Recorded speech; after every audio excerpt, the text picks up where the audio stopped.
Bom dia, estamos começando mais um Classe Trabalhadora em Debate e nesta manhã recebendo a Terezinha de Jesus Aguiar, que é secretária de Relações do Trabalho da CUT Goiás. Seja bem-vinda, Terezinha. Obrigada ao Sindicato dos Correios por estarmos aqui nesse momento, ou nesta data, falando de um assunto tão importante que é o trabalho infantil. Exatamente, no dia 12 de junho é comemorado o Dia Internacional do Combate ao Trabalho Infantil.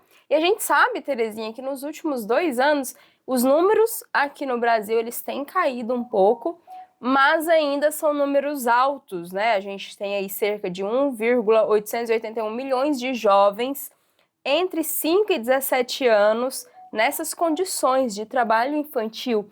E muitas vezes a gente acha que é só aquela criança que está ali no sinaleiro vendendo uma balinha, vendendo alguma coisa, mas não, né? A gente tem situações de crianças trabalhando até mesmo em fábricas, principalmente quando a gente pega também plantação de cana-de-açúcar ainda mais para o Nordeste. Carvoaria, que é uma situação comum aqui em Goiás, perigosa e comum, né? Porque às vezes nós estamos aqui nos grandes centros urbanos e não sabemos dessa realidade. Mas no interior de Goiás ainda tem muita carvoaria, né? Esse trabalho na carvoaria nós chamamos de trabalho penoso e perigoso, né? Ele por si só, e aí tem aquela história de estar inalando toda aquela fumaça preta que vem para o pulmão e ele danifica o pulmão e a pessoa pode morrer muito jovem por isso. Então, falar desse trabalho infantil, eu queria fazer um destaque que é importante lembrar, que ele é naturalizado, como você mesma colocou, já há alguns séculos, né? Quando os portugueses se abarcam no Brasil, eles querem escravizar os índios e as crianças. Assim também foi com os escravos. Chegam aqui, na medida que vão compondo família, os filhos vão sendo também escravizados. Então, essa história ela é recorrente, ela tem séculos e é preciso ser mesmo combatido. E o Estatuto da Criança e o Adolescente, a Lei 8.069, ela é de 90, ela trouxe né, regulamentos para isso. E um deles é trabalhar após os 16 anos, que é o trabalho do estagiário. Isso para o movimento sindical, para a CUT, é muito sério e é severo ainda. Porque quando você percebe que tem o trabalho infantil, que são os filhos dos trabalhadores, você tem alguma coisa que traz lá de trás a vida dessa família. Primeiro, pobreza. Segundo, você tem criança ou adolescente trabalhando para completar a renda da família. Né? Você tem um outro elemento que é baixa escolaridade desses adolescentes. A falta de acesso a uma escola de qualidade.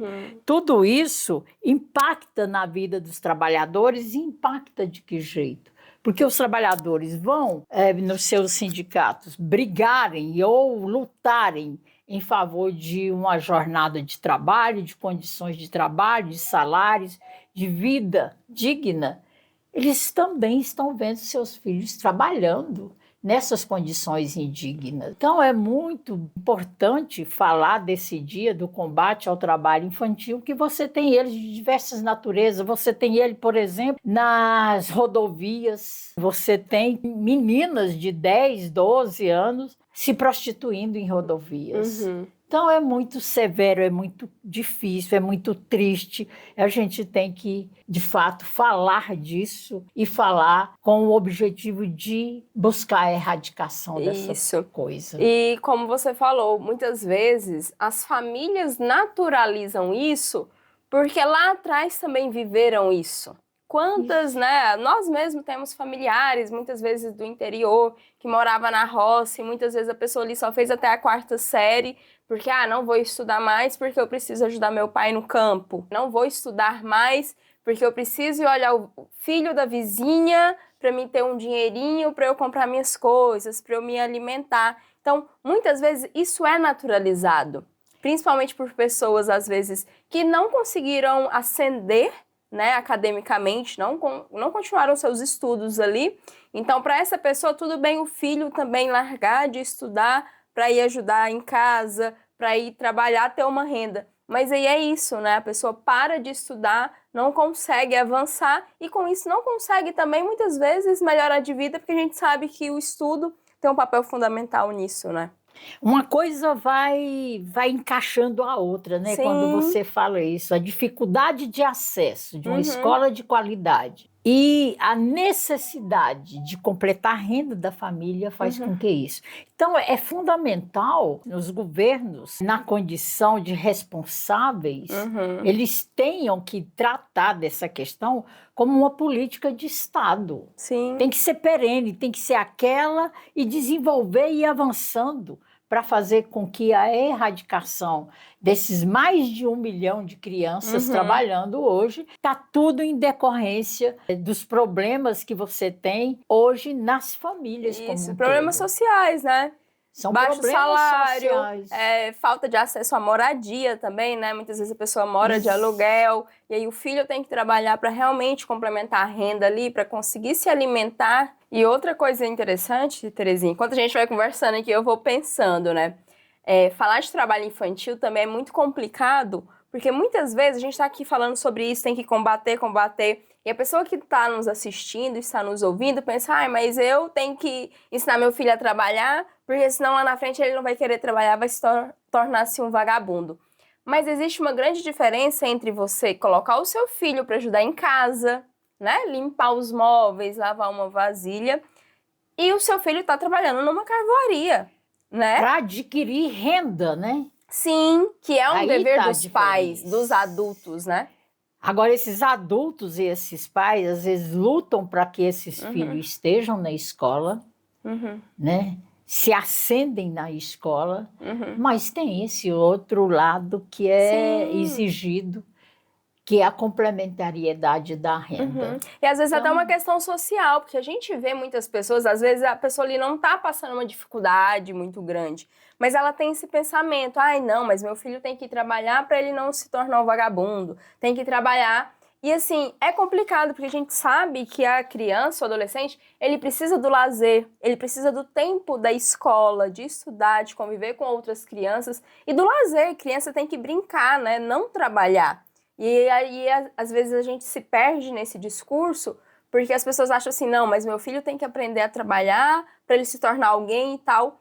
E assim, não é esse trabalho, né, que a gente está falando de carvoaria, a gente está falando, às vezes, de uma criança vendendo no sinaleiro, que também é super perigoso.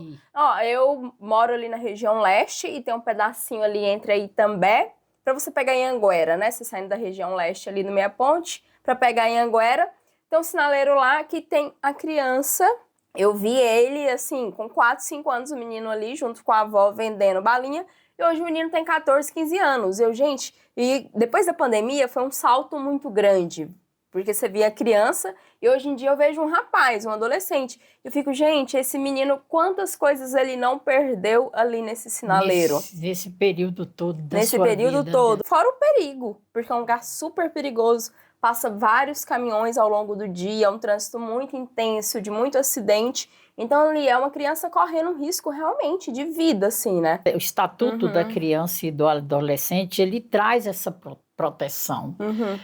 Mas não basta só isso. Sim, não né? basta, né? Como nós já falamos, ter políticas públicas dirigidas é fundamental. Um outro lado que você tem que ver dessas coisas todas, questão da fiscalização. Sim, tem que ter isso é fiscalização, importante, porque às vezes, né, as crianças são obrigadas a estarem nessas condições, sendo que é possível ter o direito à escola, ter direito de se ascender a partir do conhecimento que ela vai adquirindo. Sim, sim.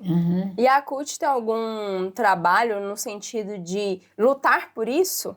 Isso faz parte das pautas de luta da CUT? A CUT tem essa pauta, já há alguns anos ela criou na sua estrutura nacional e temos na estrutura estadual a Secretaria da juventude.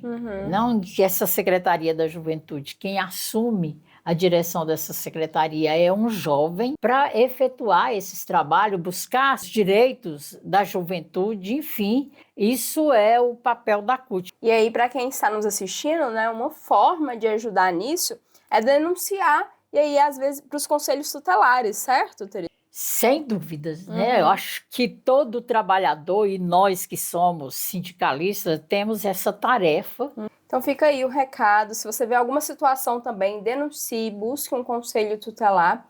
Quero agradecer a participação da Terezinha aqui nesse programa, que foi super importante, para a gente, né, debater esses assuntos, fazer com que a pessoa que está nos assistindo também, o trabalhador, tenha essa consciência também, né? É o que nós queremos, né? A CUT trabalha é que a juventude, o ser humano, criança, adolescente, venha ser um adulto lá na frente, tenha uma vida digna. Isso é fundamental. Essa é a nossa defesa, essa é a nossa luta e vamos trabalhar sempre para isso. Tá certo. Obrigada, Terezinha. Muito obrigada.